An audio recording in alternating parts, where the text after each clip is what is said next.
Oke, kita langsung aja bahas sebuah teka-teki yang ada di jantung masyarakat Korea Selatan modern. Pertanyaan ini nih jadi inti dari semua pembahasan kita. Kalau secara hukum harusnya sih jawabannya iya, tapi kenyataannya, wah, jauh lebih rumit dari itu. 514.000. Coba deh bayangin, menurut perkiraan sebuah LSM, ini adalah jumlah perempuan yang terlibat di industri ini setiap tahun.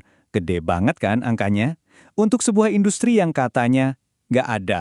Ini nunjukin skala masif dari sesuatu yang katanya udah menghilang. Nah, kita masuk ke bagian pertama. Ilegal, tapi kok masih ada? Kita bakal lihat nih, gimana hukum sama kenyataan di lapangan bisa tabrakan. Dan ini dia kata kuncinya, nggak kelihatan. Jadi hukum itu ternyata nggak benar-benar menghapus industrinya. Malah hukum itu justru bikin mereka ngumpet. Dan akhirnya ya malah muncul masalah-masalah baru. Oke, lanjut ke bagian 2. Ada satu undang-undang khusus yang mengubah segalanya. Mari kita bedah lebih dalam. Nah, ini dia nih, Undang-Undang Khusus tahun 2004. Tujuannya kelihatannya jelas banget ya, melarang semua aktivitas perdagangan seks. Tapi, coba perhatiin bagian keduanya. Para pekerjanya ini didefinisikan sebagai korban. Nah, disinilah semua jadi kompleks. Nah, ini yang benar-benar menarik. Undang-undang ini tuh kayak punya dua muka. Di satu sisi tujuannya menghukum semua yang terlibat, tapi di sisi lain tujuannya melindungi dan merehabilitasi para pekerjanya. Coba pikirin deh, gimana caranya menghukum sekaligus melindungi orang yang sama? Dua tujuan ini sering banget gak sejalan.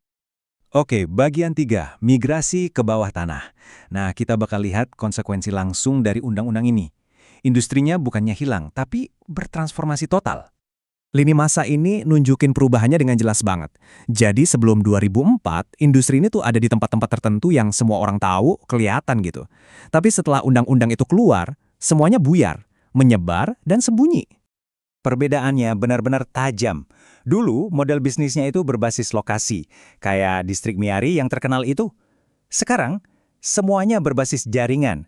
Dari yang fisik jadi digital. Dari yang tadinya publik tahu, jadi serba rahasia dan anonim. Poin pentingnya di sini, industrinya jadi macem-macem banget bentuknya, jadi makin susah diawasi. Mulai dari salon-salon mewah, sampai ada fenomena yang cukup mengejutkan, namanya Bakus Ladies. Ini para perempuan lansia yang jual minuman energi, tapi juga menawarkan layanan seksual. Lanjut ke bagian 4, risiko baru yang nggak kelihatan. Nah jadi, apa aja bahaya yang muncul waktu industri ini jadi invisible? Kalau kita lihat sekilas, data ini nunjukin kabar baik kan? Di area-area lama yang masih bisa dipantau, tingkat infeksi menular seksual atau IMS itu turun drastis. Kelihatannya sih undang-undangnya berhasil ya. Tapi, disinilah ceritanya jadi rumit. Para ahli justru khawatir. Kata mereka, yang nggak bisa kita lihat itu masalah sebenarnya. Penurunan angka ini kan cuma di tempat yang kelihatan. Gimana dengan yang sembunyi-sembunyi? Nah, itu dia misteri besarnya. Dan inilah resiko nyata yang harus mereka hadapi.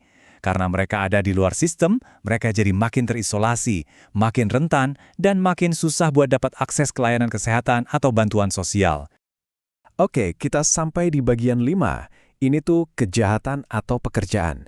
Nah, ini dia perdebatan utamanya yang sampai sekarang belum juga ada jawabannya.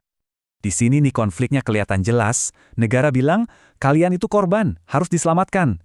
Tapi, sebagian dari para pekerja ini justru bilang, kami ini pekerja, kami butuh hak-hak kami diakui. Beda banget kan cara pandangnya? Jadi intinya ada dua pemikiran yang saling bertolak belakang. Satu sisi bilang, harus diberantas total. Sisi satunya lagi bilang, harus diatur atau diregulasi. Tujuannya mau menghilangkan industrinya sama sekali, atau mau bikin industrinya jadi lebih aman. Nah ini jawaban yang nggak gampang. Dan ini menyisakan kita dengan satu pertanyaan besar yang belum terjawab. Pertanyaan ini relevan banget, nggak cuma buat Korea Selatan, tapi buat masyarakat manapun yang menghadapi isu serupa. Ketika sebuah masalah kita buat jadi tidak terlihat, jalan mana yang sebetulnya bikin masyarakat lebih aman? Pemberantasan atau regulasi?